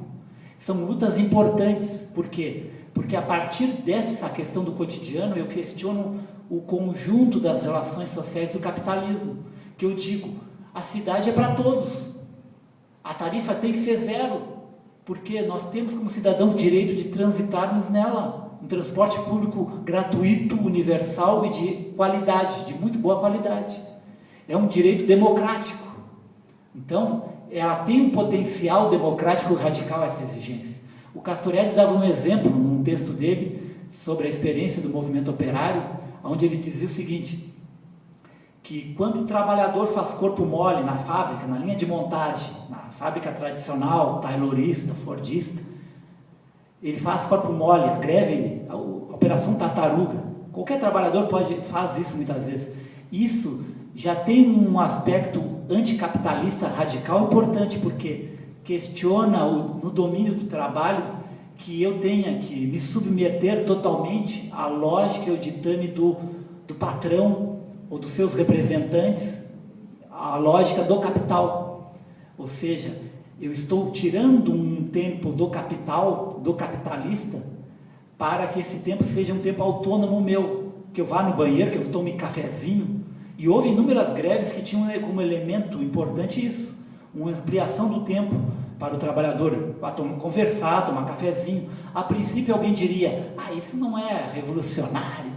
Claro que não é revolucionário em certo sentido, clássico, mas isso tem um potencial, tem uma dimensão anticapitalista, emancipatória importante, que o Castoriadis tem razão, porque questiona a nossa submissão a essa lógica aonde que no local do trabalho estou submetido, por exemplo, ao patrão ou ao capital. Então é por aí que eu vejo. Claro que as propostas de reformas desse tipo, elas são interessantes, mas são muito precárias se elas não tiverem uma radicalidade maior. Qual é a radicalidade? Se não for algo que venha com um movimento democrático da sociedade civil, uma proposta a partir do Estado, sem um movimento democrático que discuta ela, que a questione, que a redefina, podendo até ampliá-la, do movimento que parte da população, de segmentos da população, é uma reforma que pode ser bem intencionada na sua intenção democrática, mas ainda é uma reforma feita que tende a ser muito pelo alto. Então, o seu conteúdo democrático, pela sua dinâmica, já tem esse limite.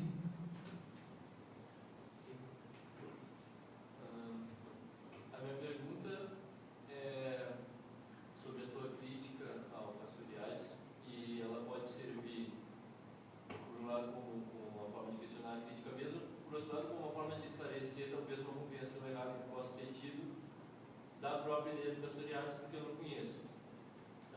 Então aí, tu me respondendo, tu vai esclarecer que ponto que eu estou me atrapalhando. Mas a questão é a seguinte: quando tu criticas que ele, ao diagnosticar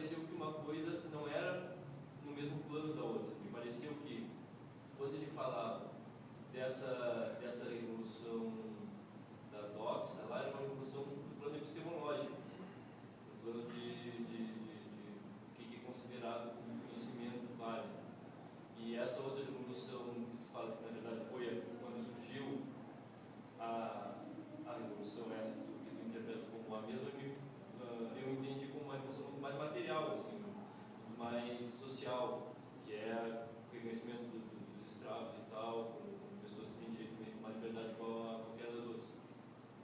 Então, a mim me pareceria que se ele diz que essa revolução a qual ele se refere começou lá, seria uma emancipação epistemológica que não deveria necessariamente imediatamente resultar numa emancipação social, mas que possibilitaria, através de revoluções dialéticas, epistemológicas, através dos tempos, chegar eventualmente a esse tipo de emancipação à medida que as pessoas pudessem ir reconhecendo novos tipos de conhecimento, novos tipos de sujeito, etc., através dos tempos. Então, era essa coisa que eu queria botar em questão e ver como é que tu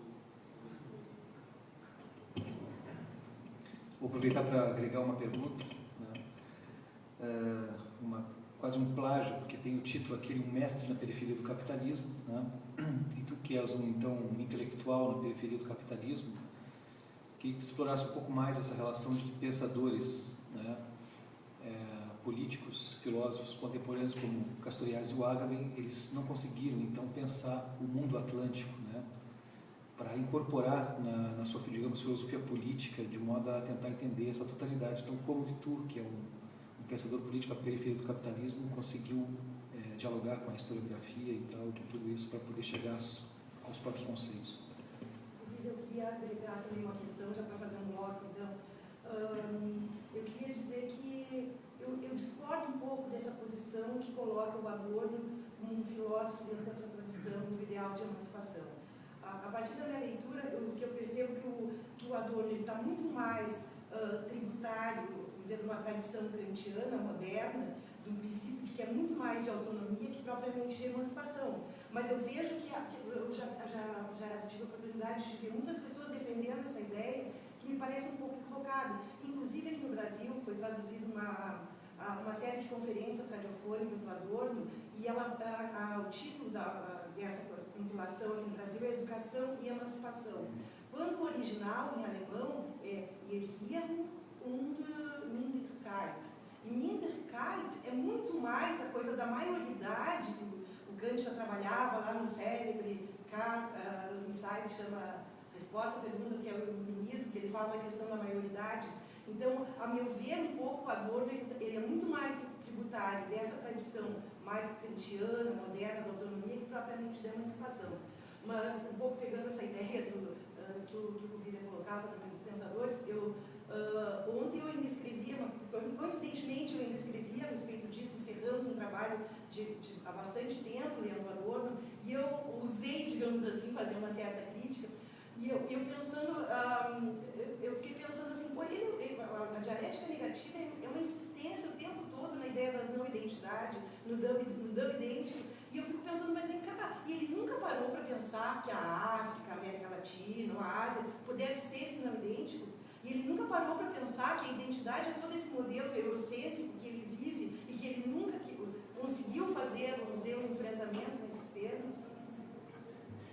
Até começando pela teu questionamento, realmente é de se pensar, e a tua colocação eu acho que é interessante para a gente, que o Adorno talvez seja realmente um pensador de uma extração marcantemente kantiana nesse sentido, e não pertença talvez de modo pleno, provavelmente ele pertence, vamos dizer, de modo, eu diria, se o termo talvez fosse parcial, a essa constelação emancipatória, apesar da insistência do Rui Fausto. Rui Fausto tem uma revista chamada Fevereiro, o filósofo brasileiro importante, e que ele defende, na revista Fevereiro, a última, que saiu, o número 5, que a dialética negativa, em termos do pensamento alemão, é a grande fonte de inspiração para um pensamento emancipatório. Mas ele admite, dizendo, mas na dialética negativa, realmente, e na dialética do esclarecimento, com Horkheimer, não há nada que se refira à questão da democracia, do projeto emancipatório. O Rui Fausto. Realmente, portanto, é muito procedente essa tua colocação, provavelmente. Talvez eu mesmo tenha, um pouco, infelizmente, eu peço mais uma vez desculpa a vocês, e ao grande Adorno, eu falei tão pouco dele, a questão de falar de alguém que é muito menos discutido que o Castoriadis, mas provavelmente a gente possa dizer que há uma relação que não é tão simples do Adorno com a questão desse projeto emancipatório. Já colocando, a questão é que o Castoriadis pensa realmente que a autonomia foi criada num primeiro momento na Grécia clássica. Por isso que é a criação da política. Castoriadis diz assim, a política é uma criação grega, do movimento democrático grego. Uma criação limitada, realmente, porque é uma democracia para homens, são adultos, livres, está excluídos os metecos, as mulheres, o escravo. Então, para Castoriadis, há uma criação da democracia, política, filosofia, isso constitui o primeiro momento da autonomia. E um momento que tem um grande mérito, Castoriadis enfatiza, olhem bem, a democracia moderna, a forma predominante dela é a representativa. E a democracia ateniense se configurou como direta. Só que essa democracia direta do nosso querido Castoriadis é essa democracia para um círculo muito restrito. Ele tende a subestimar, ele não oculta, mas ele subestima a questão da escravidão no mundo da Atenas democrática. Isso é um problema que eu tenho com Castoriadis, eu divirjo dele. Essa interpretação dele é equivocada. Para cada um cidadão ateniense, tinha 3 escravos. Atenas era dominada, tu te encontrava, claro, com o Estatuto da Escravidão, que era uma escravidão já com um estatuto mercantil, mas não era capitalista. Nas Américas, bom, não vou falar aqui que isso aí é um assunto, vai ter a sexta vai ser sobre a escravidão do Atlântico, que é um assunto complicadíssimo, e que tem que ter uma verdadeira reviravolta dialética para pensar a questão da relação da escravidão atlântica e o capitalismo.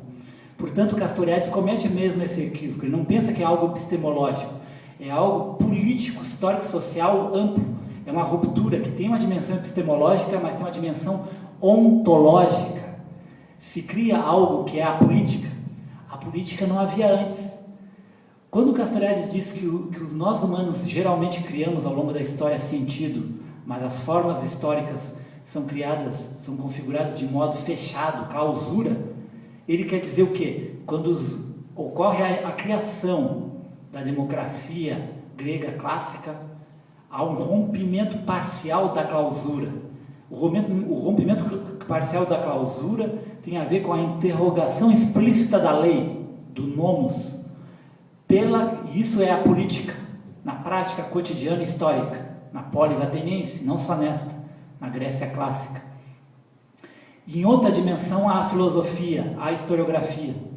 Mas a democracia e a política são a configuração de uma esfera que não existia antes.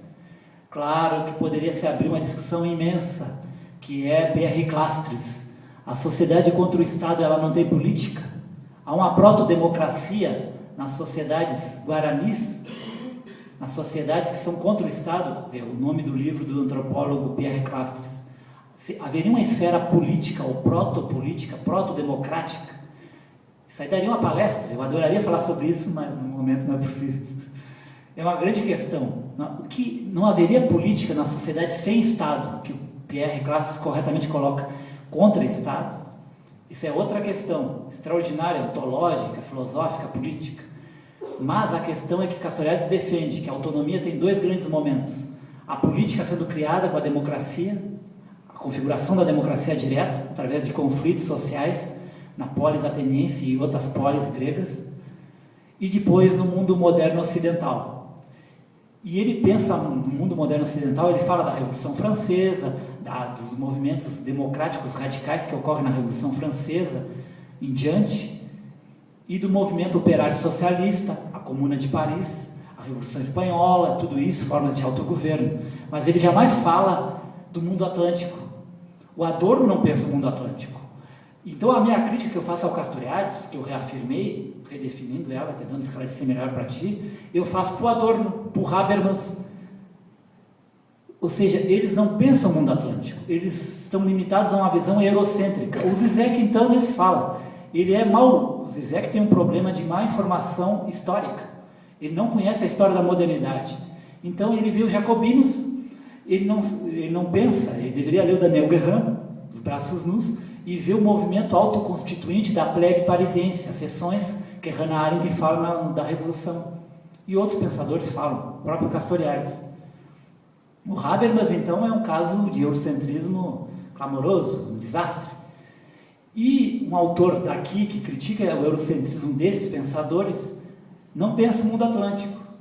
E tem um problema grave ao pensar a questão dessa dialética, que é o Dussel, o filósofo da libertação. O Dussel não pensa o mundo atlântico. Ele não pensa a questão decisiva do tráfico de escravos, ele cita isso em palestras e textos, mas ele não pensa o quanto essa dinâmica dessas revoltas que ocorrem dos trabalhadores escravos por si ou em comum com os trabalhadores não escravos nas Américas e as correspondências que há com a formação da classe operária, e eu dei o exemplo pessoal do Ludois Equiano, ele não pensa isso, ele desconhece isso. Então, nesse sentido, eu posso dizer que realmente a ideia de uma filosofia política do mundo atlântico é uma questão que que eu conheço do pensamento filosófico político, só eu, por ser um pensador da periferia da periferia. Vejam bem, Pelotas é uma cidade escravista e ela é periférica na ordem escravista que era do Império Brasileiro do século XIX. O Brasil escravista do século XIX já era a periferia da escravidão oitocentista do século XIX. O centro dessa escravidão era os Estados Unidos, uma sociedade que era uma república. O Império Escravista Brasileiro era um império liberal, pelo menos se declarava como tal a partir da Constituição de 1824. A República Norte-Americana é uma república tramada pela escravidão.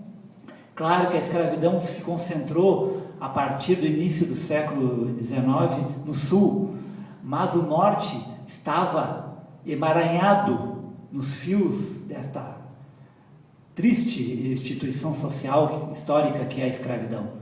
A elite política e econômica do norte, inúmeras camadas, estavam envolvidas numa dinâmica que envolvia o norte não escravista com o sul escravista. Então é uma república fundada na escravidão. A República Romana era fundada na escravidão e a República Moderna norte-americana o era. E a Inglaterra, que era a grande potência capitalista de então, ela vivia através do trabalho dos escravos do sul com o algodão, que era o principal produto da indústria têxtil, que é o início da Revolução Industrial do capitalismo no XIX. Então, vocês veem como há uma dialética para pensar, vou falar algo radical, para pensarmos o mundo moderno, o mundo do capitalismo ocidental, o mundo da democracia moderna do século XVIII em diante, se não levarmos em conta a escravidão nas Américas, o tráfico negreiro, nós não vamos entendê-lo. Nós não vamos entender o projeto democrático anticapitalista. Nós não vamos entender algumas das maiores manifestações culturais que têm um significado ético-político enorme no XX, que tem a ver com a canção popular moderna. O jazz, o blues, o tango em tom bem menor, mas o jazz, o blues, a música afro-cubana, a música afro-brasileira nucleada no samba e no choro, essas manifestações culturais que o Adorno não compreendeu com relação ao jazz, há equívocos que dariam uma palestra só sobre essa questão, mas que o Hobsbawm marxista, que tinha problemas para analisar o anarquismo, mas com relação ao jazz, a paixão facilitou o diálogo dele, fez um belo livro sobre o jazz, que já tem tradução no Brasil há um bom tempo. A gente não vai compreender parte do que há de mais rico, político e cultural do século XX e da nossa contemporaneidade se a gente não levar em conta, e eu falei agora a canção popular, o rock, que é filho do blues, se a gente não compreender o que foi a escravidão atlântica. A escravidão atlântica é um dos maiores eventos da história não moderna, da história humana. Du Bois, o importante historiador negro norte-americano, dizia: estamos diante de um dos maiores eventos da história humana. 12 milhões de pessoas, e essas pessoas estão em meio a um fluxo de ideias, de mercadoria, de sonoridades, de gestualidades, de corporalidades, Isso é um processo de criação, de sociabilidade humana, para o pior e para o melhor, que é algo dantesco. Portanto, o mundo atlântico é o núcleo do nosso mundo. E falando de brasileiros como nós, e nesta cidade, é impossível pensar Pelotas e pensar o Brasil sem o mundo atlântico. Mas é impossível pensar o Ocidente, porque o Ocidente foi tramado pelo mundo atlântico. E esses pensadores, Agamben, Adorno, de diferentes modos, o Agamben, que é um brilhante pensador, eu cheguei a falar na primeira palestra que eu considero talvez o mais importante filósofo da contemporaneidade. Eu admiro, leio Agamben com muito gosto, estou muito interessado em ler o último lançamento que saiu no Brasil dele, pela Boitempo, mas ele é incapaz disso. O eurocentrismo do Agamben é total. Lembra o Habermas? O Habermas é um problema à parte, é um caos. A crítica ao Habermas mereceria uma exposição muito mais dura. E é um problema que vem já de... O velho Marx tem esse problema. Já há uma discussão, uma autora de um livro, não me recordo do nome, que tem um livro importante sobre o Benjamin, acho que é Susan Book, que ela tem um ensaio que saiu pela Novos Estudos sobre Hegel, e que da fenomenologia do espírito ela levanta a dialética do senhor escravo, alguns dizem senhor servo, que ali haveria elementos que o Hegel, leitor de jornais, e era um leitor fervoroso de jornais, teria lido e acompanhado os eventos da Revolução Haitiana, no final do 18, início do 19, e que ele, portanto, teria incorporado isso na fenomenologia do espírito. Essa é uma discussão importante de se fazer. E aí, sem dúvida, retomar esse diálogo com Hegel a partir dessa leitura que ela faz seria interessante. Porque o próprio Paul Giraud, um sociólogo, no Atlântico Negro, um livro que tem pela editora 34 no Brasil, ele fala no Atlântico Negro que várias figuras eram muito interessadas em Hegel, pela questão da fenomenologia do espírito. Martin Luther King era um leitor de Hegel. E inúmeros pensadores afro-norte-americanos eram leitores de Hegel, por causa dessa questão da dialética do senhor escravo na fenomenologia. Então, aí talvez exista uma pista para um clássico do pensamento ocidental que talvez tenha intuído com limites, mas tenha elaborado elementos que nós até agora pensávamos fora do registro do mundo atlântico, mas que provavelmente, pelo que ela coloca neste ensaio, tem a ver com o mundo atlântico, com a questão da escravidão atlântica. Mas realmente eu concordo que Adorno também há uma extração mais kantiana e, apesar da crítica pesada que ele faz na dialética negativa ao grande Hegel, e que o Zizek, no menos que nada, rebate. É interessante esse diálogo. O Zizek tem um momento que rebate a crítica da dialética negativa, não aprofunda, mas rebate. Mas o Adorno realmente, também como o Agamben, estão presos numa clausura eurocêntrica, ao meu ver. E o Castoriadis, ao seu modo, também. Eles não pensam o mundo atlântico. E não pensando o mundo atlântico, ao meu ver, não se pensa o mundo moderno ocidental.